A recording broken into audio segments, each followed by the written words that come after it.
Orang sudah tak mikirkan itu, Bapak Ibu. Kalau kita masih berpikir tentang ini, mohon maaf, kalau Ustadz masih berpikir tentang ini, berarti yang membuat tanda kiamat itu siapa? Sampai sini paham ya, Bapak Ibu? Yang membuat tanda kiamat itu siapa? Mereka sendiri yang membuat. Padahal apakah mereka tidak membaca tanda kiamat itu? Salah satu tanda kiamat itu, kata Nabi, datangnya ulama su'. Apa yang disebut dengan ulama su'? Cinta dunia. Kalau mereka sudah yang mempopulerkan cinta terhadap dunia, pamer kekayaan, masa rumah bisa sampai miliaran. Tujuannya apa? Tujuannya apa? Kalau bukan pamer, tujuannya apa? Kita pengen tahu motivasi mencapai kekayaan dengan cara yang halal apa yang haram, atau yang syubhat? Itu pertanyaan kita, Pak.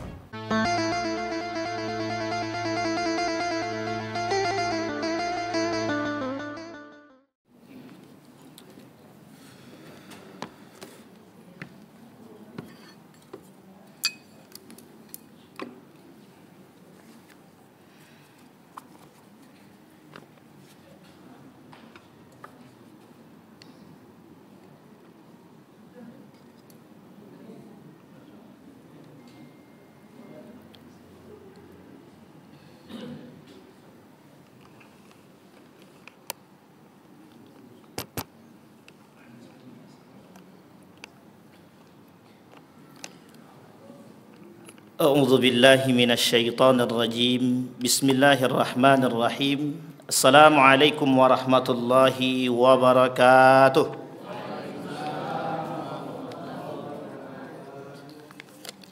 Alhamdulillahi rabbil alamin. Alhamdulillahilladzi an'ama bi ni'matil iman wal islam bihima tatimmus salihat. Asyhadu an la ilaha illallah wahdahu la syarika lah. Wa ashhadu anna Muhammadan abduhu wa rasuluh la nabiyya ba'd. Puji syukur kehadirat Allah atas limpahan rahmat dengan mengucapkan alhamdulillahirabbil alamin. Berselawat kepada Nabi dengan mengucapkan Allahumma salli ala Muhammad wa ala ali Muhammad fil alamin innaka Hamidum Majid. Ya ayuhan nasu taqu rabbakumul ladzi khalaqakum min nafsin wahidah wa khalaqa minha zawjaha wa batha minhuma rijalan katsiran wa nisaa'a. Wattaqullaha alladzi tasaaluna bihi wal arham innallaha kana 'alaikum raqiba. Rabbana zidna ilma warzuqna fahma. Allahumma faqihna fid din wa 'allimna ta'wil. Baik Bapak Ibu sekalian yang berbahagia, mudah-mudahan di malam hari ini Allah limpahkan kepada kita keberkahan, Allah limpahkan kepada kita ketakwaan, ketaatan, sehingga kita bisa menjadi ahlu ta'atillah, hamba-hamba Allah yang taat kepadanya. Allah jadikan rumah tangga yang sakinah, mawaddah, warahmah. Allah jadikan anak-anak yang saleh dan salehah dan dekat kepada Al-Quran, taat kepada Allah, mencintai baginda Nabi Muhammad sallallahu alaihi wasallam wa ahluh dan keturunannya. Amin ya rabbal alamin. Baik Bapak Ibu sekalian yang berbahagia, malam hari ini kita sambung kajian kita yang sebelumnya. Sebelumnya kita sudah bahas pembukaan daripada ulama su', atau lebih tepatnya adab seorang ulama, adab seorang alim, yang oleh Syekh Hasim Al-Ash'ari dalam kitabnya Ta'addab Qabla an Tata'allam. Beliau menuliskan kitab judulnya Belajarlah Sebelum Menuntut Ilmu. Maksudnya berakhlaklah sebelum belajar gitu. Sini grogi nih Bapak Ibu, di depan nih ada banyak kali. Yakin saya, dari tadi jantung saya dah deg-deg gitu. Tapi tidak apa-apa kan, ini astagfirullah wa atubu ilaik lah. Yang pertama sebelum kita mulai Bapak Ibu, kita niatkan yang baik. Demi Allah tidak ada niat kita untuk merendahkan siapapun dalam kajian ini, dan tidak ada singgung menyinggung siapapun. Kenapa ini harus kita pahami? Agar kelak di akhir zaman kita sebagai umat, andai kata, tapi na'udzubillah, moga-moga kita tak bertemu dengan kiamat, tapi paling tidak tanda-tanda akhir zaman itu ada yang harus kita pahami, sehingga kita bisa terlepas daripada itu. Kita bisa mengetahui tanda-tanda ulama-ulama yang memang mohon maaf disebutkan oleh beliau, oleh Syekh Hasim Al-Ash'ari, oleh baginda Nabi Muhammad sallallahu alaihi wasallam di dalam hadisnya, bahkan di dalam kitab Syekh Hasim Al-Ash'ari, bahkan dalam kitab Ihya Ulumuddin, bahkan dalam karangan Imam Al-Ghazali dalam kitab Asnaful Maghrurin, yang itu akan kita jadikan referensi untuk mempertahankan apa yang kita sampaikan. Karena memang fitnah itu berat. Karena bagian daripada kemunafikan, ada kaitannya dengan pembahasan kemunafikan. Karena memang kaitannya adalah ketika seorang alim yang kemudian, mohon maaf itu, memanfaatkan ilmunya untuk dunia. Imam Nawawi menuliskan dalam kitabnya At-Tibyan fi Adab Hamalatil Quran, ini khusus bagi mereka yang penghafal Quran, pembaca Al-Quran, penuntut ilmu Al-Quran, ini dikhususkan. Kata Nabi dalam riwayatnya, kelak di akhir zaman itu ada juga orang-orang yang mempelajari ilmu itu, yuridu au yuhibbu aghradat dunya. Memang tujuan mereka untuk mencapai tujuan dunia, aghradat dunya.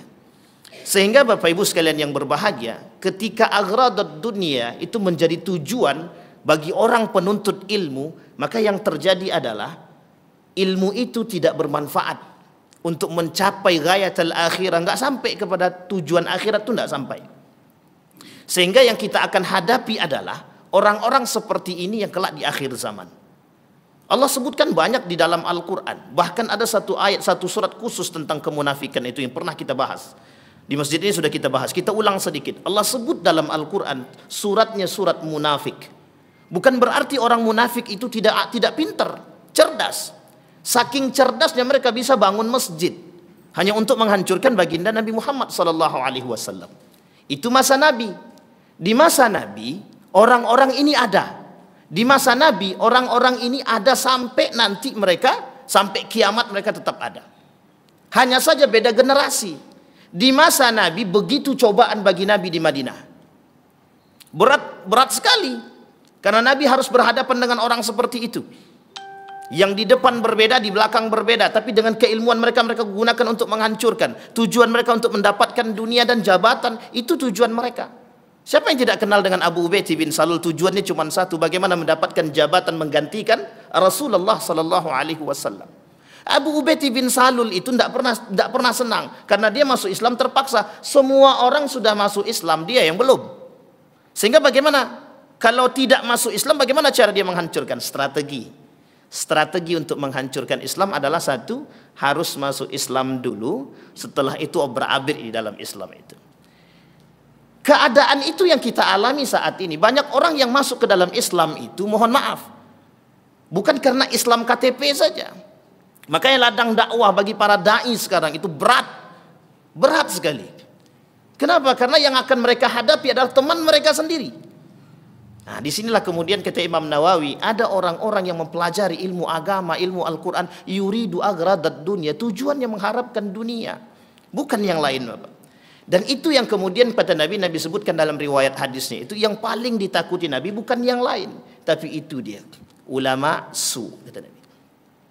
Maka malam hari ini pembukaan sudah kita sampaikan. Malam hari ini kita sampai pada alamat, tanda-tanda, karakter-karakter orang-orang yang disebut dengan ulama su. Kita ambil contoh, manusia terbagi pada 3 golongan. Golongan ketiga ini termasuk ulama su atau ulama tercela. Imam Al-Ghazali mengatakan ulama tercela. Ulama yang lain mengatakan ulama yang buruk perangainya. Ada yang paling ekstrim, dia kata, mohon maaf ya, ulama yang busuk, kata dia. Tapi busuk akhlaknya gitu. Akhir-akhir ini kita menjawab Bapak Ibu, kita jawab sekarang. Akhir-akhir ini Bapak Ibu melihat bagaimana karakter-karakter para dai dan duat saat ini. Dengan bangga mereka saling bentur-membenturkan. Disinilah yang kita maksud pintar. Kalau kita pintar, kalau kita sebagai jamaah mengerti, cerdas, disinilah Pak tujuannya untuk melihat mana yang baik dan mana yang buruk. Mana yang betul-betul menjalankan nilai akhlak yang dikatakan oleh Hashim Al-Ash'ari, Mbah Hashim Al-Ash'ari itu, ta'addab qabla an tata'allam, beradab sebelum engkau belajar. Baik. Maka kata ciri-ciri ulama yang dalam kitab Al-Asnaful Maghrurin, Imam Al-Ghazali menuliskan Asnaful Maghrurin itu banyak tingkatannya. Ada orang-orang yang tertipu di dalam solat, dalam ibadah solat. Ada orang-orang yang tertipu dalam menuntut ilmu. Itu para ulama-ulama maksud tadi. Ada juga orang-orang yang kemudian alim tapi tertipu dengan kealimannya gitu. Ada orang-orang yang alim tertipu dengan kealimannya. Yang kita bahas dalam kitab Asnaful Maghrurin itu ada 3 paling tidak. Yang pertama, kata Imam Al-Ghazali dalam kitab Asnaful Maghrurin itu, ada ulama yang mempunyai ilmu tapi enggan mengamalkan ilmunya. Ini ada, Pak. Nah, kalau ini Bapak Ibu yang bisa menilai. Karena kita lakukan survei sekalipun ini agak sulit. Untuk melakukan survei ini sulit. Tapi mohon maaf, banyak orang-orang yang memiliki ilmu tapi tidak mengamalkan ilmunya. Ilmu itu untuk membentuk karakter, akhlak dan adab. Ilmu itu untuk membentuk karakter, adab, akhlak, etika. Tapi ada orang, ilmu itu bukan dia gunakan untuk itu. Ada. Sehingga tidak dapat itu, Pak. Makanya mohon maaf, orang berilmu tapi tak beriman. Ada. Orang berilmu tapi tak berakhlak. Ada. Ada orang tidak berilmu, tidak berakhlak, dan tidak beriman. Itu lebih parah lagi itu. Yang baik yang mana? Dia berilmu, dia beriman, dia berakhlak. Karena kalimat ihsan itu untuk orang yang beriman dan berakhlak, ihsan, Pak. Kalau iman saja, banyak yang beriman. Contoh dalam Al-Quran disebutkan, dalam kitab Tibyan itu disebutkan, ada orang mukmin baca Quran seperti buah utrujah, harum di luar, manis di dalam. Tapi ada orang mukmin beriman dia, tapi dia tak pernah baca Quran. Di luarnya biasa saja, tak ada baunya, di dalamnya manis. Matalul mu'minul ladzi la yaqra'ul Quran. Ada enggak orang beriman yang beriman kepada Allah dan Rasulnya tapi tak pernah baca Quran? Ada. Kesibukan membuat mereka lalai dengan baca Quran. Sehingga mohon maaf, kata Al-Quran, aku tak bisa memberikan syafaatnya. Jadi Al-Quran tidak bisa memberikan syafaatnya kepada siapa yang tak pernah baca Quran. Bahkan Nabi sebutkan di dalam hadis Nabi itu, kata Nabi, syafaat itu diberikan kepada orang yang pernah membaca Al-Quran, yang lidahnya ini dibacakan. Tapi kalau lidahnya tidak pernah dibasahi untuk membaca Al-Quran, boro-boro Bapak Ibu, hari ini saya menyaksikan sendiri, mahasiswa itu tidak hafal Qul huwallahu ahad.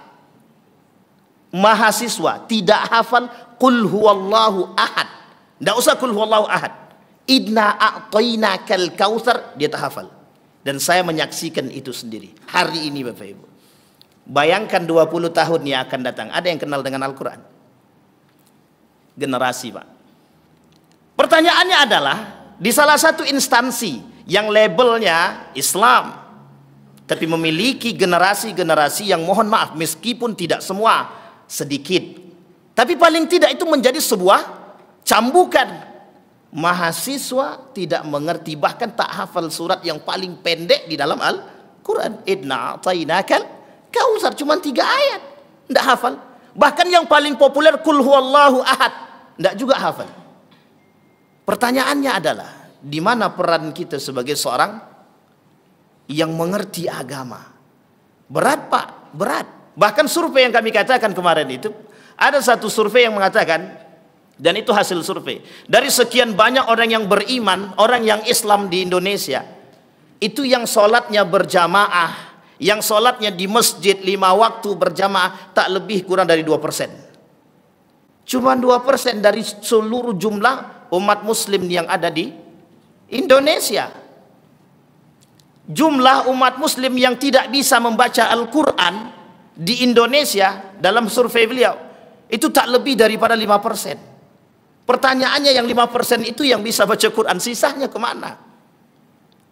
Bayangkan Bapak Ibu, andai kata orang-orang seperti, mohon maaf, yang seperti ini yang tidak mengerti, mereka akan mengikuti apa yang disampaikan oleh pimpinan, mereka akan mengikuti apa yang disampaikan oleh guru mereka. Nah, ini kasus yang kemarin kita ketemu, yang kita dapatkan, viral kan? Seorang laki-laki menelpon Tuhan, itu kan viral sekali Bapak Ibu. Di situ pertanyaannya, sekian banyak instansi kemudian berkomentar, Muhammadiyah, Perti dan lain sebagainya, Nahdlatul Ulama, semua komentar. Pertanyaannya adalah, bagaimana ribuan orang bisa mengikuti beliau? Ribuan orang, hanya karena telepon Tuhan dan sudah mengatakan dapat itu, Pak. Sekarang yang salah mereka atau kita? Mereka atau dai? Di sini Bapak Ibu, peran kita harus tahu tuh di situ. Jadi sinilah kita kemudian berdakwah itu bukan peran ustadz. Bapak Ibu berdakwah, suruh anak Bapak Ibu sholat itu dakwah. Tidak mungkin ustadz semua Pak. Jumlah dai itu banyak memang, tapi tidak sebanyak jumlah Bapak Ibu. Maka dakwah itu diberatkan kepada siapa? Semua umat muslim wajib berdakwah. Yang paling rendah adalah dakwah kepada keluarga sendiri, anak dan lain sebagainya. Ada orang-orang yang berilmu kata Imam Al-Ghazali tapi tak mau mengamalkan ilmunya. Atau sebaliknya. Kata Ustaz Adi Hidayat itu begitu. Sebaliknya, ada ulama seperti air pump. Kalau tidak dibayar, tidak keluar dia Pak. Ada. Dia dalihnya apa dalihnya? Dalihnya satu. Aku belajar mati-matian. Aku belajar mati-matian. Masa ketika aku mengajar tak dapat apa-apa. Jadi di situ kita bisa ukur. Mereka belajar karena Allah atau bukan. Di situ kita bisa ukur. Dan itu karakter itu disampaikan oleh Ustaz Adi Hidayat, ada 3 macam karakter ulama itu. Ada orang yang kemudian kata beliau seperti air hujan, netes terus ilmunya. Tinggal tampung saja Pak. Kita tinggal nampung ilmu saja. Itu bagus. Tapi ada ulama yang seperti air pump. Kalau tidak dibayar tidak akan keluar air itu. Nah, itu maksudnya apa? Ada ulama, ada orang-orang yang alim, ilmunya tidak akan keluar sebelum dibayar. Mereka mempunyai ilmu syariat dan logika tapi tidak menghiraukan anggota badannya gitu deh. Mereka punya akal, mereka punya ilmu tapi mereka tak menghiraukan akhlaknya. Mereka tak menghiraukan hatinya. Banyak orang pintar yang menyesatkan. Banyak orang pintar yang menyesatkan. Di Indonesia ini pokoknya banyak kejadian yang nyata itu. Seorang profesor bisa percaya dengan dukun. Seorang doktor bisa percaya dengan sesuatu yang tidak masuk di akal. Tapi pada satu sisi dia menggunakan akal, tapi pada satu sisi dia tak percaya pada yang tidak masuk akal. Lucu Bapak Ibu. Satu sisi dia menggunakan akal, tapi satu sisi dia percaya pada sesuatu yang tidak masuk akal. Kontradiktif dengan apa yang dia miliki. Teman-teman liberal itu, orang-orang liberal itu mereka alim, pintar, cerdas Pak. Kalau tidak cerdas tidak mungkin begitu. Tapi ada tujuannya, ada PT, duit. Karena kalau tidak ada duit nggak mau gerak mereka Pak. Ada tujuan, ada. Apa tujuan mereka? Tujuan para orang-orang liberal itu merusak pola pikir umat muslim yang sudah sebaik-baiknya muslim.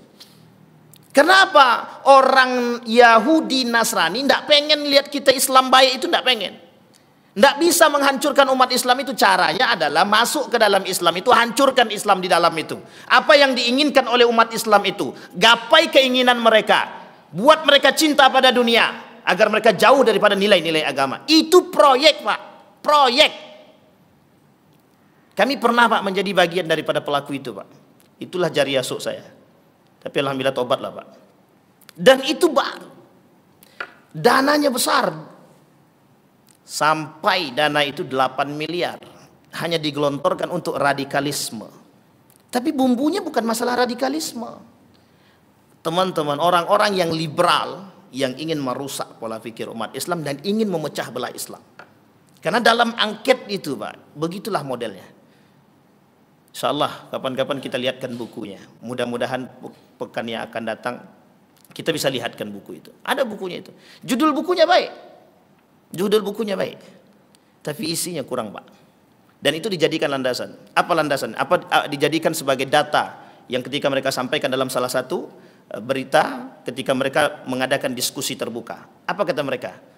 Di Indonesia ini 75% terindikasi radikalisme. Maksudnya apa? Orang-orang Islam yang radikal. Siapa yang radikal itu Pak?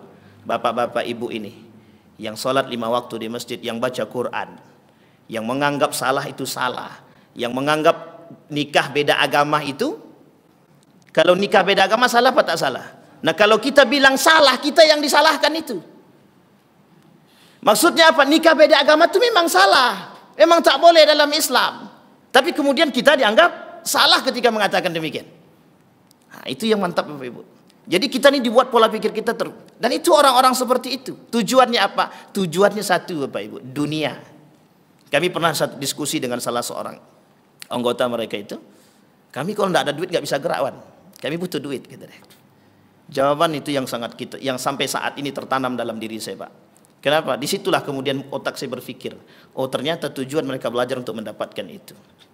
Seorang profesor saat ini salah seorang profesor sekarang menjabat salah satu posisi di negara itu, beliau pernah sampaikan betapa liciknya Amerika itu ketika menggelontorkan beasiswa, ternyata dananya diambil dari Indonesia. Hanya tujuannya apa? Untuk menghancurkan Indonesia. Apa yang mereka buka? Studi Islam. Coba bayangkan, Pak. Dana dari mana? Dari sini, Pak. Dari sekian banyak dana yang dia berikan kepada mahasiswa Indonesia sebagai beasiswa, ternyata hanya bagian kecil saja dari yang mereka dapatkan. Sisanya kemana? Ke mereka semua. Itu pernyataan dari seorang profesor yang sampai saat ini beliau masih hidup, dan kebetulan itu guru saya waktu itu. Artinya Bapak Ibu, saat ini kita butuh orang-orang yang mau berpikir untuk melihat kembali, buka mata kita, Pak. Lihat keadaan dunia kita saat ini. Betapa banyaknya para dai, tapi semakin banyak juga manusia-manusia yang tidak berakhlak.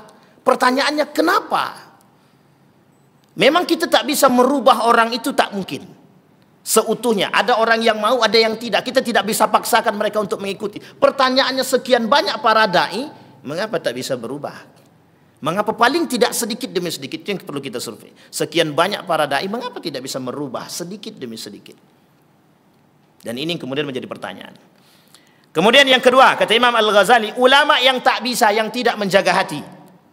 Ulama yang tidak menjaga, ada kasus 2020 kalau tak salah. Itu seorang dai, dan itu kemudian diviralkan itu. Menunjukkan, menampakkan, jadi dia seorang ustadz, mohon maaf itu, tapi kita ini di belakang layar Bapak Ibu. Jadi dai ini kemudian dia sering ceramah di mana-mana, tapi kemudian dia buat postingan yang tak senonoh. Di sini pertanyaan saya adalah, dan dia punya banyak jamaah. Pertanyaan kita adalah, kemana akhlaknya gitu? Dan kita yang mengerti itu, yang melihat itu, jamaah yang melihat itu, kira-kira menjadi rusak atau menjadi apa gitu? Ketika kita mengatakan jangan bermain judi online gitu. Tapi apa jawaban para jamaah tadi? Saya pernah lihat seorang ustadz main judi online gitu. Kita mau ngomong apa, Pak? Kita mau ngomong apa? Mereka punya background. Bahkan background yang mereka pegang itu seorang dai, seorang ustadz, seorang alim yang pintar, yang cerdas. Kira-kira omongan kita berlaku atau tak berlaku? Sulit, Pak, sulit. Apalagi kalau orang yang melakukan itu di atas kita. Wah, itu sulit sekali. Sehingga kebenaran bagi mereka apa yang dilakukan oleh pemimpin mereka. Kebenaran bagi mereka apa yang dilakukan oleh yang menjadi bagian daripada mereka. Di sini kita susah Bapak Ibu. Maka seorang alim harus bisa menjaga hatinya. Kata Syekh Hasyim Al-Asy'ari, yang membuat orang itu celaka, seorang alim itu celaka, itu adalah hati dia sendiri. Kalau dia tak bisa menjaga hatinya, oh itu berat sekali Bapak Ibu. Maka terjerumuslah insalaka. Insalaka itu tergelincir. Seorang ulama kalau tidak bisa, seorang alim kalau tidak bisa menjaga hatinya, maka dia akan tergelincir. Tergelincir. Apa maksud tergelincir itu? Bisa jadi dia tertipu oleh dunianya. Yang menghancurkan laki-laki itu selain daripada tahta, apa Bapak Ibu? Wanita. Sekarang yang paling banyak yang menghancurkan laki-laki, harta atau wanita? Wanita. Makanya perselingkuhan itu banyak. Saking takutnya dengan istrinya, diam-diam dia selingkuh. Dan jangan salah.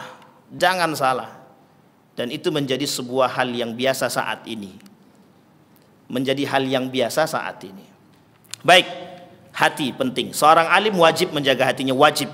Itu penting. Nah, nanti kelak di akhir zaman ada ulama-ulama, orang-orang alim yang tidak menjaga hatinya. Karena apa? Karena mereka sudah tertipu oleh dunia.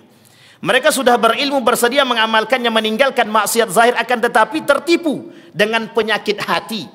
Riya, sombong, sum'ah, dengki, hasad, ingin dipuji. Nah, itu bagian daripada semua. Bayangkan Bapak Ibu, semua perbuatan itu disebut dengan syirik kecil.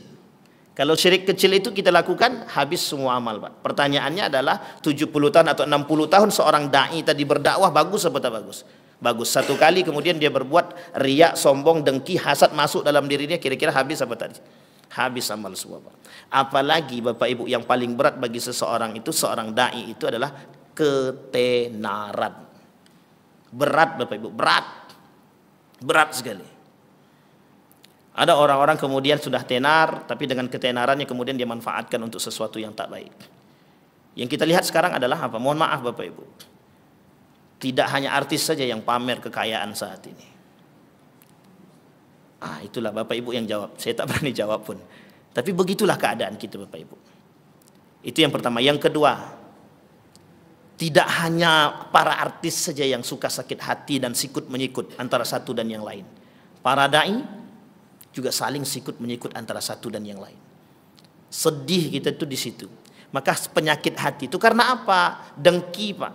Dengki melihat orang yang, mohon maaf, dengki melihat orang ketika ada orang, mohon maaf, dengan keilmuan tenar dia. Ada orang-orang yang di bawah itu karena tidak tenar, dia tak suka dengan orang yang tenar tadi. Apa yang dia katakan? Ya terserah. Pokoknya di mata dia buruk. Itu saja. Padahal dia belum tentu keburukan seseorang itu.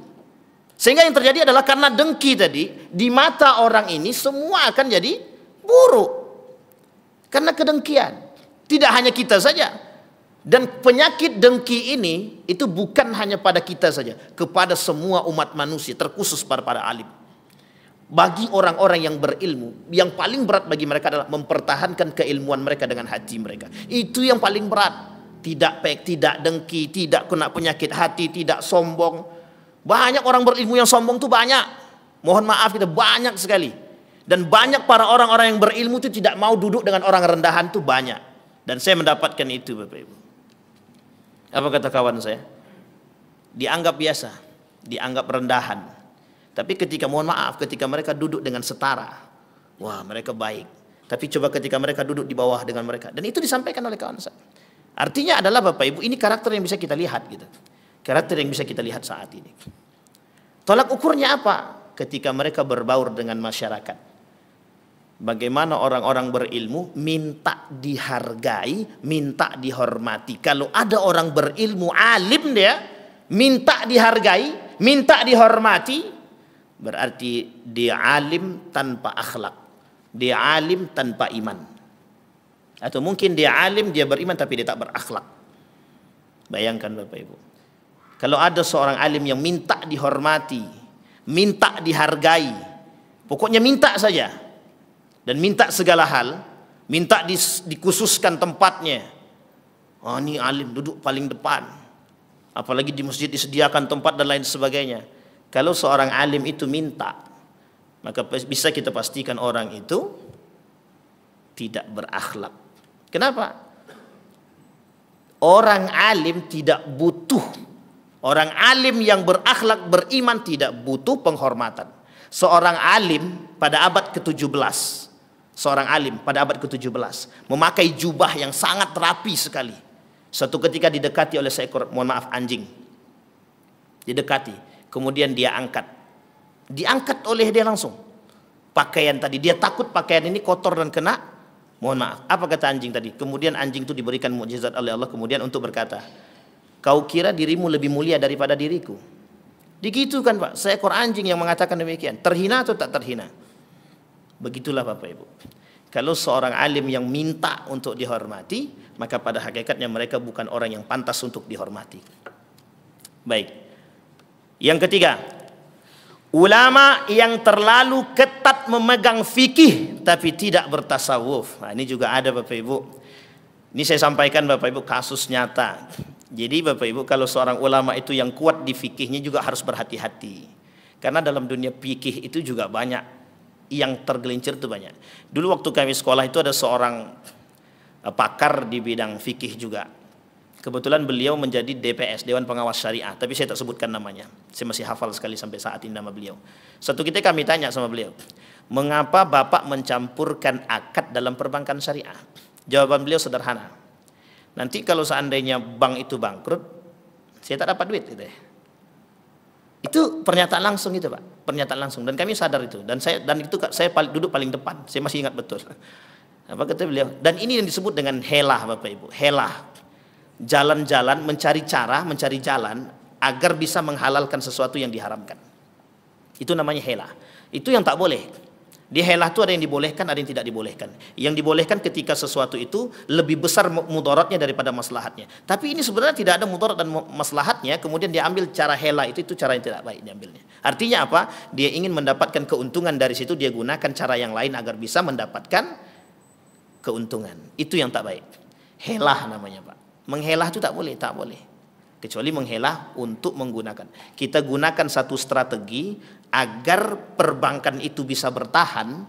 Kita tidak bisa menggunakan mudharabah terus menerus, tapi kita harus juga gunakan, misalkan kita gunakan murabahah dan lain sebagainya. Dan kita tidak campurkan. Tapi kalau kita butuh untuk mencampurkan karena ingin menjaga stabilitas, itu tak ada masalah, Pak. Tapi kalau tujuannya untuk mendapatkan keuntungan, itu tak boleh. Bahkan mohon maaf Bapak Ibu, mohon maaf betul, karena memang banyak yang terjadi. Ada fatwa-fatwa yang diminta, mohon maaf, ada fatwa-fatwa yang diminta oleh beberapa untuk menghalalkan produk tersebut. Nah, itu yang susah Bapak Ibu. Kasus itu banyak. Tapi kan tidak mungkin dibuka di hadapan khalayak ramai. Kenapa kalau tidak kalau dibuka di hadapan khalayak, akan ketahuan belangnya. Nah, maka hati-hati. Seorang yang ahli fikih, dia juga harus bertasawuf. Artinya dia juga harus mengerti. Karena apa? Tasawuf itu tujuannya untuk membersihkan hati agar dia takut, Pak. Karena orang, mohon maaf Bapak Ibu sekarang mengerti fikih. Suatu ketika Bapak Ibu sholat, ketika sedang sholat, kemudian Bapak Ibu merasa tidak nyaman menggunakan mazhabnya Imam Syafi'i dalam sholat itu. Tiba-tiba Bapak Ibu katakan, udahlah pakai aja mazhab yang lain gitu. Boleh atau tak boleh? Mencampur aduk itu yang disebut dengan talfik itu. Mencampur adukkan mazhab dalam satu gerakan itu. Itu yang disebut, yang tidak dibolehkan yang itu. Oleh para ulama mengatakan yang diharamkan seperti itu. Ketika ada kesenangan yang dia dapat, mencampur adukkan itu yang kemudian yang tidak diperbolehkan. Sehingga mohon maaf Bapak Ibu, itu banyak terjadi bagi orang ahli fikih gitu. Kenapa? Karena dia merasa mengerti, karena dia tahu, karena dia merasa dia mengerti semua. Sehingga itu yang kemudian ketidakjujuran bagi seorang ahli fikih. Ketidakjujuran, mohon maaf Bapak Ibu. Ada seorang ahli fikih mengatakan hukum jual beli online, misal saja jual beli online. Dia karena dia tak suka dengan jual beli online, dia kata jual beli online itu haram. Misalnya, ini misal saja. Seorang ahli fikih mengatakan jual beli online itu haram. Kemudian dia tidak katakan yang lain. Pada hakikatnya Bapak Ibu, hukum muamalah itu, hukum asalnya kan diperbolehkan. Tapi kemudian ada yang mengatakan hukum jual beli online itu haram. Tapi dia tidak menyampaikan pandangan-pandangan yang lain. Agar apa? Agar orang tidak mau mengikuti. Paham sampai di sini?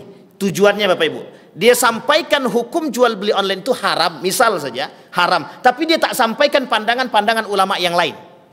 Itu tandanya dia sedang tidak ingin orang-orang mengikuti pandangan-pandangan yang lain. Sampai di sini paham ya Bapak Ibu. Makanya butuh Bapak Ibu seorang ahli fikih juga harus bertasawuf. Kenapa demikian? Karena itu yang akan mengerem hati mereka Bapak Ibu. Yang akan membuat hati mereka itu terjaga tuh di situ. Yang keempat, ulama yang menasehati untuk berlaku zuhud tapi dia sendiri tidak melakukannya. Kabura maqtan 'indallahi an taqulu ma la taf'alun. Ada ulama-ulama yang kemudian mengatakan tapi dia tak menjalankan. Kalian sedekahlah, kalian sedekah, tapi dia sendiri tak mau sedekah. Ini kan sederhana Bapak Ibu. Para jamaah, kalian tidak boleh mencaci dan mencela, apalagi mencela para ustadz, tapi dia sendiri ikut mencela. Jamaah, jangan kalian merusak, tapi dia merusak. Yang kayak gini Bapak Ibu. Jangan kalian terpecah belah, tapi dia juga melakukan perpecahan.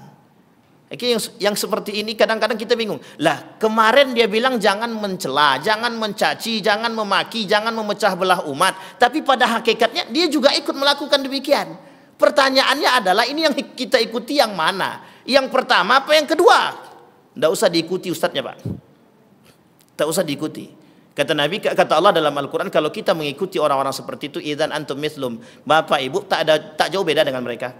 Pertanyaannya adalah ada orang seperti itu tapi jamaahnya juga banyak, yang ikut juga banyak.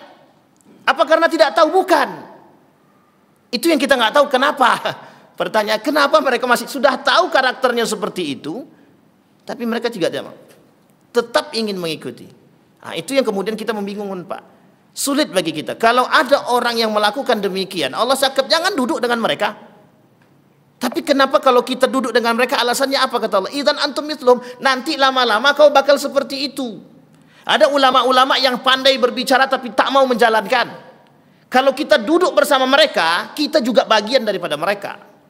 Itu yang kemudian oleh Allah katakan, tinggalkan, kata Nabi, kalau ketemu dengan orang munafik, orang munafik yang tingkat kemunafikannya sama kayak Khawarij begitu, kata Nabi, kalau sanggup ente bunuh, kalau tak sanggup tinggalkan. Hudzaifah ibn Yaman dinasihati oleh Nabi, bergabung bersama mereka tak ada masalah asal mampu. Kalau tak sanggup menasihati mereka, tinggalkan mereka, kata Nabi. Nabi peringatkan kepada Hudzaifah ibn Yaman. Nah, itu pandangan dari kitab Asnaful Maghrurin terhadap ulama-ulama yang tercela. Imam Al-Ghazali yang tulis. Karena kata Imam Al-Ghazali, ada orang yang menuntut ilmu tapi betul bukan karena Allah. Sehingga Imam Al-Ghazali pernah menuliskan buku judulnya Munqiz Minad Dolal, selamat daripada kesesatan. InsyaAllah kalau ada waktu nanti kita coba baca buku itu, Pak. Apa yang dimaksud oleh beliau Munqiz Minad Dolal, selamat daripada kesesatan itu? Itu Imam Al-Ghazali itu memang banyak menulis buku. Bahkan buku-buku yang ditulis oleh beliau itu memang menggugah. Ada satu kitab bukan karangan Imam Al-Ghazali yang pernah dibaca di masjid ini. Bayangkan masjid ini sudah membaca kitab itu. Judul kitabnya Mau'izatul Mu'minin, yang sudah dibaca oleh Syekh Maulana, bahkan mungkin sampai khatam. Bayangkan dalam buku Mau'izatul Mu'minin begitu kuatnya nasihat diberikan kepada orang-orang beriman terhadap perilaku seorang mukmin terhadap orang-orang yang tidak sejalan dengan syariat agama. Dan itu sudah dijelaskan, sudah diperingatkan. Kata Imam Al-Ghazali begitu caranya, memberikan peringatan kepada orang-orang yang beriman tak cukup sekali, berkali-kali. Baik Bapak Ibu. Nah, sekarang bagaimana dalam pandangan Imam Al-Ghazali tentang ulama su? Nabi berkata dalam hadisnya itu, yang paling ditakuti oleh Nabi kelak di akhir zaman adalah ulama su. Bagaimana kok bisa begitu? Kata Nabi dalam riwayat yang lain, Umar bin Khattab naik ke atas mimbar, kemudian dia kata, "Inna akhwafa ma akhafu ala ummati munafiqun alimul lisan." Kata dia. Kelak yang paling ditakuti oleh umat dia, yang paling ditakuti oleh Nabi adalah yang aku takutkan dari umat yang akan datang, kata Umar bin Khattab, itu manusia-manusia cerdas alimul lisan. Munafiqun alimul lisan. Dia munafik tapi alimul lisan. Lisannya cerdas, otaknya pinter, tapi cuman di lisan, bukan di hati. Nah, itulah yang kemudian kita pernah sampaikan. Ada orang-orang yang bergelar profesor. Bapak Ibu, kalau saya ngomong dibandingkan dengan profesor ngomong, saya yakin Bapak Ibu lebih ngikutin profesor daripada saya. Karena saya juga belum profesor gitu. Kami pernah, bukan dibilang debat juga tidak, berdiskusilah dengan bahasa lembutnya dengan kepada seorang doktor yang lulusan dari Amerika. Lulusan Belanda. Itu kami sedang diskusi tentang Syiah. Beliau cuma mengatakan di akhir kalimat beliau setelah kami diskusi, beliau cuma katakan satu pernyataan. "Udawan, kau baru mau S2, aku sudah doktor," kata dia. Berat enggak begitu Bapak Ibu? Kita mau ngomong apa? Artinya adalah yang paling didengar kira-kira omongan mereka yang doktor atau omongan kita yang belum S2 sama sekali? Yang paling didengar mesti yang doktor, sekalipun yang liberal. Bayangkan Bapak Ibu cara mereka berbicara. Ini saya sampaikan karakter orang-orang liberal, orang alim tapi buruk perangainya Bapak Ibu. Cara mereka merusak kita. Bagaimana caranya? Apa yang mereka sampaikan? Sejarah di dalam Al-Quran itu bukan masalah betul atau salahnya, tapi bagaimana cara kita memetik ibrah daripada sejarah itu. Betul apa salah kalimat ini Bapak Ibu? Betul apa salah? Assalamualaikum. Betul apa salah? Salah apa betul? Salah. Tapi bayangkan Bapak Ibu, kalau bahasa ini disandarkan kepada para mahasiswa, hampir setengah daripada manusia, hampir semua mahasiswa akan mengatakan kalimat itu betul. Bukan masalah betul atau salahnya sejarah atau cerita di dalam Al-Quran, tapi bagaimana kita memetik ibrahnya. Kalau kalimat ini kita betulkan Bapak Ibu, kita terjerumus dalam kekufuran. Karena apa? Karena bahasa di dalam Al-Quran, cerita di dalam Al-Quran itu murni kebenaran dari Allah Subhanahu wa Ta'ala. Cara mereka merusak kita dengan bahasa. Itu merusak kita begitu Bapak Ibu. Coba bayangkan, alim apa tak alim? Alim gelarnya apa? Doktor. Ketika mereka berbicara tentang milkul yamin, hampir mereka menghalalkan, hampir. Maka saya katakan hampir mereka menghalalkan zina. Nah, ini masalah Bapak Ibu. Kecerdasan yang tidak dibarengi dengan keimanan dan akhlak merusak. Orang tak akan berpikir tentang akhlak. Mau dia ustadz ke atau tidak ustadz ke, yang penting jabatan untuk saya. Alim dia alim. Tapi karena dia sudah cinta terhadap dunia, mohon maaf itu. Jangankan jabatan apapun, jabatan ketua masjid pun bisa digeser itu. Karena pecinta dunia. Kalau dunia sudah dia cinta, itu sulit Pak, sulit. Kalau seorang ulama sudah cinta terhadap dunia, sulit. Seorang ulama doktor dari Malaysia pernah dikatakan begini. Ketika dia datang, dia baru pulang, dia sampai ke Malaysia. Ini dokter ini terkenal juga. Kemudian diberikan rumah dan mobil. Apa jawaban dia? Sederhana jawabannya Bapak. Kalau Anda kasih saya rumah dan mobil, saya tidak akan bisa menyalahkan apa yang Anda katakan. Ditolak Pak. Yang seperti itu. Karena apa? Dia tak sanggup, saya tak sanggup. Dia belum sanggup cinta dunia. Kenapa dia belum kuat? Imannya belum kuat. Dia katakan begitu. Saya belum kuat iman dan saya belum kuat untuk menerima segala pemberian. Coba bayangkan ketika dia menerima pemberian tersebut. Kalau salah, sulit untuk menyalahkan Pak. Kalau orang sudah cinta dunia, susah. Sulit Pak kalau sudah cinta dunia. Makanya mohon maaf itu pernyataannya.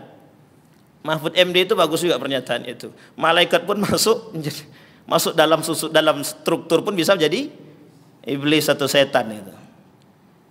Ya, itu tadilah. Jadi karena susah juga. Dan itu sudah terjadi Bapak Ibu. Di zaman, kalau kita cerita sekarang, zaman dulu sudah banyak terjadi. Saya sudah pernah ceritakan di masjid ini juga.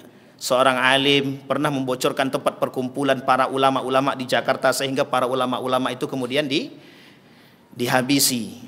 Karena perkumpulan mereka untuk, kalau tak salah waktu itu entah piagam Madinah, entah mempertahankan kemerdekaan, saya nggak tahu, lupa saya. Kalau tak salah dalam buku itu, kalau tidak salah kemerdekaan Republik Indonesia. Para ulama berkumpul di Jakarta. Ada seorang ulama mendapatkan golden dari Belanda, golden itu emas dari Belanda. Sehingga apa yang dia lakukan? Dia sebutkan perkumpulan itu di situ. Akhirnya apa? Para ulama itu dibombardir Pak, dihabisi Pak. Itu ceritanya masuk dalam kitab tersebut. Seorang orientalis bernama Karel Stenbrink. Saya sebutkan namanya Bapak Ibu biar tahu. Suatu ketika mungkin Bapak Ibu ketemu, tapi udah mati orangnya. Jadi nggak ketemu lagi insyaallah. Syekh Hashim Al-Ash'ari memperingatkan keras dalam bukunya itu Pak, Risalah Ahlus Sunnah wal Jamaah. Kata Syekh Hashim Al-Ash'ari, orang itu disebut dengan munafik. Bayangkan kata Syekh Hashim Al-Ash'ari, yang paling berbahaya di akhir zaman itu cuma munafik. Berbahaya. Munafik itu di mana? Di sekitar kita nih. Kalau yang dalam ini seolah aman. Amin. Aman atau amin Pak? Amin. Insya Allah kita selamat. Amin ya Allah. Tapi kita tak tahu hati orang. Munafik itu sulit. Di depannya tak nampak, apalagi di belakang. Karena apa? Karena mereka pandai menjaga mukanya Pak.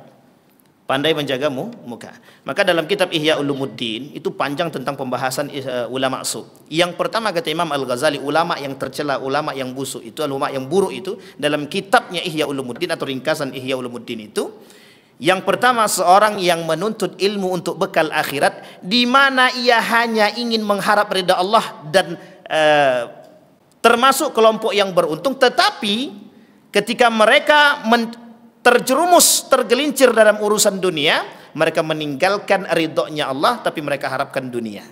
Nah, itu kata Imam Al-Ghazali. Jadi memang berat menjadi seorang alim itu.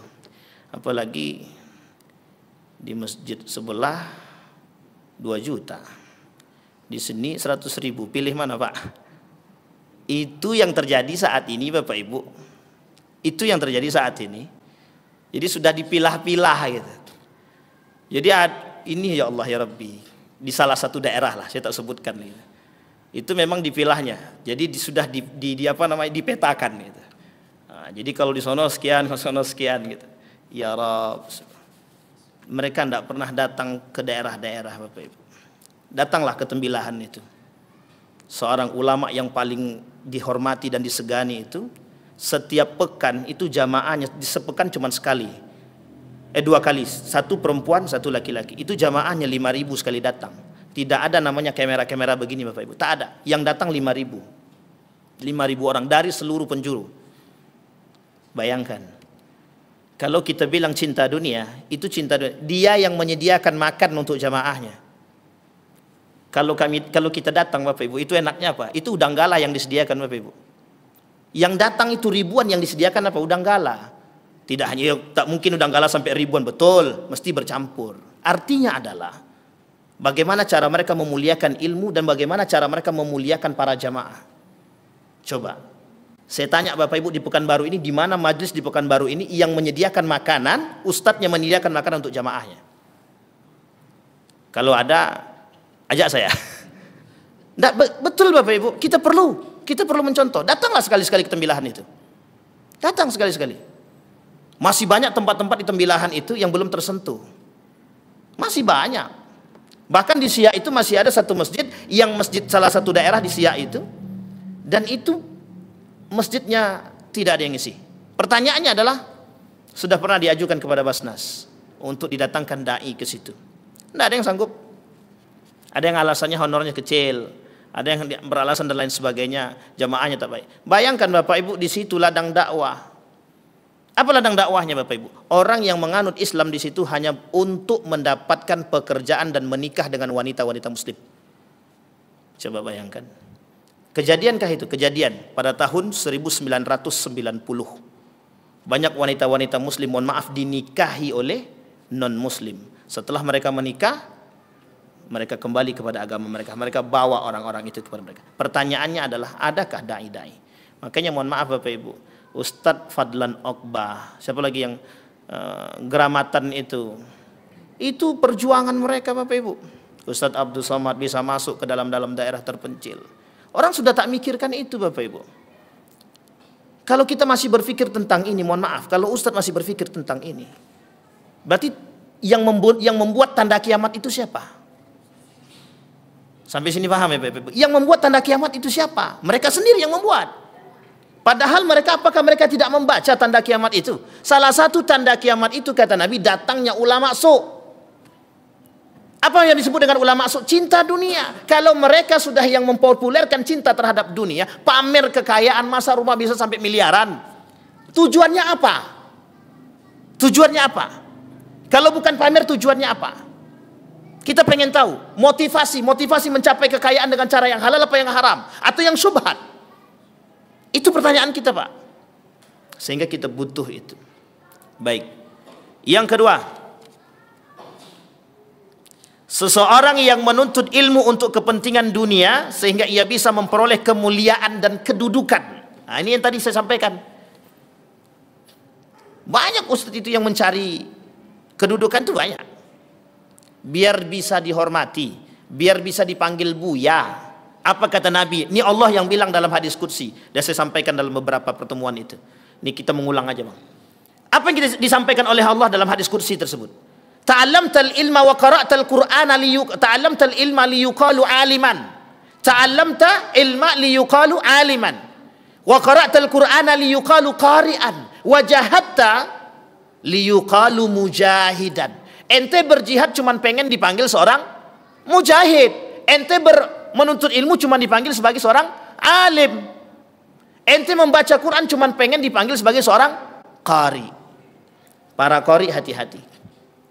Jangan jadi salah satu tanda akhir zaman. Bahkan kalimat terakhir dia 3 golongan penghuni neraka pertama sekali kata Nabi. Kata Allah dalam hadis qudsi itu 3 golongan pertama kali masuk neraka. Yang pertama qari, orang alim, orang yang baca Quran, kemudian mujahid, yang ketiga itu mutasaddiq, orang yang bersedekah liyuqalu mutasaddiqan. Dia bersedekah tapi pengen dipanggil menjadi seorang yang dermawan. Ada orang begitu? Banyak. Hati-hati Bapak Ibu. Nah, itu kemudian yang dikembalikan. Karena apa? Karena mereka harapannya kedudukan. Harapan mereka kedudukan. Mereka pengen cari tempat kemuliaan. Makanya Bapak Ibu, ada seorang alim dia, itu kalau tidak dicium tangannya itu singgung dia tuh. Kalau ada yang kayak gini Bapak Ibu, itu perlu kita cari itu Bapak Ibu. Maksudnya bukan dicari orangnya, kita cari tahu apa masalahnya kok bisa. Ada orang alim yang pengen dicium tangannya begitu, karena untuk mencarikan kehormatan. Bahkan mohon maaf, kesesatan yang terjadi dalam lingkaran keagamaan disebabkan karena kesalahan dalam memahami nilai-nilai agama.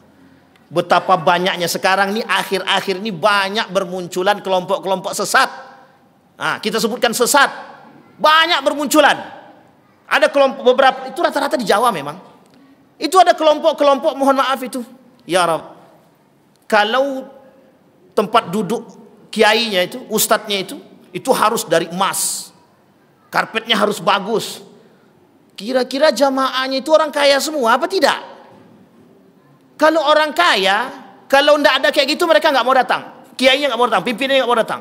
Coba bayangkan Bapak Ibu. Kita ini sudah, entahlah ya Bapak Ibu ya, semakin hari semakin berkembang itu. Kelompok-kelompok agama yang sesat itu semakin berkembang. Uniknya adalah kenapa itu bisa berkembang itu. Itu pertanyaan kita, mengapa kok bisa berkembang? Kemana peran para dai yang ada di tempat? Ya kayak kita di sini, bisa kecolongan, Syiah masuk, NII masuk, DI masuk, NII masuk, Syiah masuk, bisa masuk di Pekanbaru. Katanya Melayu identik dengan Islam yang kuat. Pertanyaannya adalah, bisa masuk kelompok-kelompok pemecah. Dan masih banyak Bapak Ibu, di Pekanbaru ini masih terdeteksi. Kami baru dapatkan beberapa hari yang lalu orang-orang Syiah. Mohon maaf Bapak Ibu, sekarang itu Syiah, tadi siang saya ditanya begini, Ustaz tolong jawab pertanyaan ini soal dari Kemenak. Soal itu dimasukkan kepada MDTA. Bapak Ibu mau tahu di mana Ali dimakamkan secara rahasia? Yang menjawab itu Bapak Ibu, itu orang Syiah. Dan mohon maaf, itu jawabannya adalah di Najaf. Najaf itu yang percaya tentang di mana Ali dimakamkan itu orang Syiah. Mohon maaf, itu jadi buku referensinya Kementerian Agama. Nah, itu nanti dipotong apa itu. Tapi kalau nggak mau dipotong lanjut aja. Bayangkan Bapak Ibu, Kementerian Agama itu. Tadi baru saya jawab. Dari mana saya tahu? Ketika saya buka buku saya, astagfirullahaladzim. Ini referensi Syiah. Referensinya Syiah. Dan ada beberapa pertanyaan. Saya tak sebutkan semua. Satu saja saya sebutkan. Dia bertanya 4 soal. Keempat-empatnya Pak. Keempat-empat itu. Jawabannya itu ada dalam buku itu. Bayangkan tambahannya. Cara merusaknya pelan-pelan Bapak Ibu. Pelan-pelan sangat. Kalau kita tidak cerdas, kita yang dihabisin. Kalau kita tidak cerdas, kita yang dihabisin. Dari mana cara mereka menghabisi? Itu dia yang saya sampaikan barusan. Coba pertanyaannya adalah, apakah buku Kementerian Agama itu tidak dibantu oleh ulama-ulama? Mesti dibantu. Pertanyaannya kok bisa kecolongan kita? Dulu ada juga tahun 2015 di Bengkulu. Di Bengkulu itu salah satu buku ajar, mohon maaf, gambar gambar Abu Bakar dengan gambar Utsman, Abu Bakar dengan Umar itu digambari pik. Tahu pik Bapak Ibu? Susah nak nyebutnya, agak malu sedikit. Nah, itulah kaki B1 B2 gitulah. Babi. Bayangkan itu, kecolongan kita, kecolongan. Ini sudah azan. Sudah ya? Oh, sudah begini. Oke, sebelum kita tutup. Jadi kita kecolongan, Pak. Kecolongan. Pertanyaannya adalah, apakah para ulama-ulama kita tidak menyaring demikian? Kok bisa sekarang kita kecolongan lagi? Bayangkan kecolongan. Karena apa? Karena yang ikut di dalam itu yang membuat ada berbagai macam kelompok, termasuk Syiah.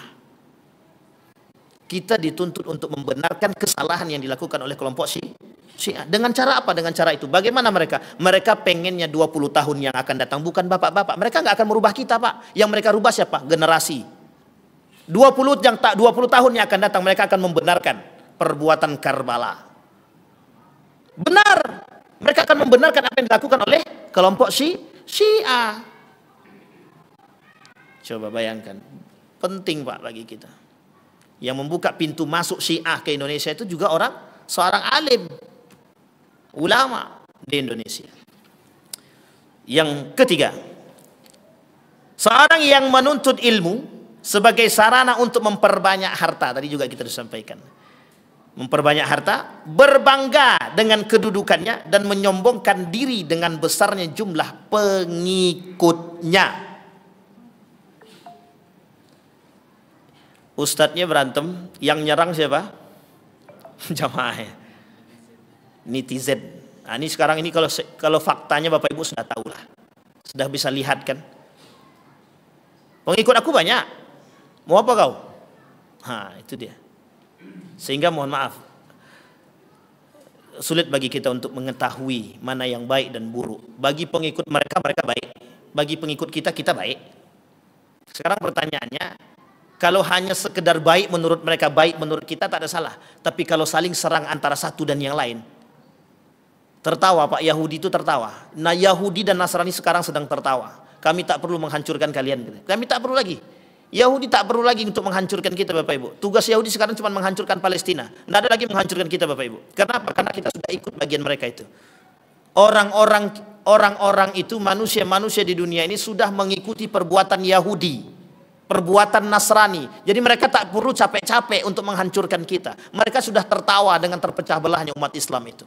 Sudah tertawa. Siapa yang menyampaikan? Montgomery Ward.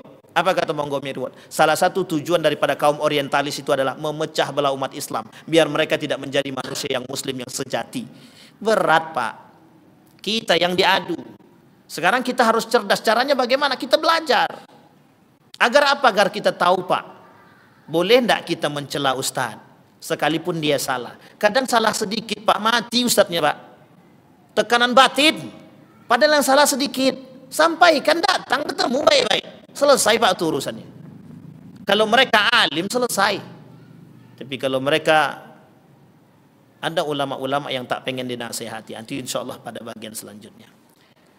Kesimpulannya Bapak Ibu, nanti di akhir pertemuan daripada bab ulama su ini kita akan coba kaji nanti. Apa sikap kita terhadap ulama su? Kemudian bolehkah kita mencela, memaki mereka? Kemudian bolehkah kita duduk dengan mereka? Kemudian apa yang harus kita persiapkan untuk bisa selamat daripada mereka? Karena kelak di akhir zaman yang isi daripada zaman itu manusia munafik, dan di dalam manusia munafik itu abid, ibad, juhal. Ibad, juhal itu isinya adalah orang-orang yang mengaku pintar.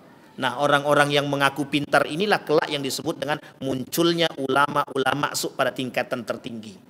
Artinya tingkatan tertinggi daripada ulama su tadi adalah orang bodoh yang mengaku alim, sehingga yang dihasilkan dari mereka adalah fatwa-fatwa yang tidak sesuai dengan ajaran agama dan tujuan mereka untuk membodoh-bodohi umat. Setelah itu kemudian muncullah yang disebut dengan Dajjal, yang sudah kita bahas juga di sini. Artinya Bapak Ibu, kelak insya Allah di akhir akan kita coba bahas bagaimana sikap kita terhadap keadaan seperti itu, dan bagaimana kita biar selamat daripada kondisi-kondisi yang saat ini kita alami. Saya kira itu saja, mudah-mudahan bermanfaat bagi kita semua insya Allah. Di pertemuan yang akan datang kita lanjutkan, mudah-mudahan ada manfaatnya, mudah-mudahan kita terhindar dari perbuatan-perbuatan munafik, kemudian kita terhindar dari ulama-ulama yang yang bisa mencelakakan kita. Sekian, wassalamualaikum warahmatullahi wabarakatuh.